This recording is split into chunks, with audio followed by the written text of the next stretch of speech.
Hey everyone. I'm sorry I haven't made a video in a few months. It's been really hot here in Texas, and I also haven't had any like major issues on my car to like fix up. So, but we do have some tragic news. I wanted to update you guys on the CRV. Let's check it out.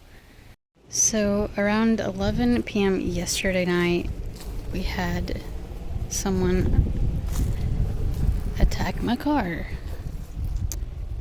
Unfortunately, they didn't get anything. Sad for them, right? You can kind of see like possibly the pinpoint of like where they hit it and it's shattered.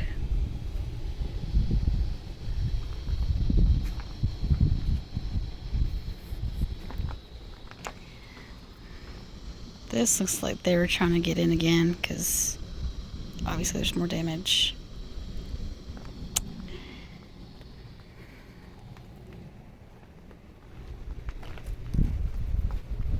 So, super sad day. Now I gotta figure out how I'm gonna get the insurance to cover the whole thing or find the whole bag of loss.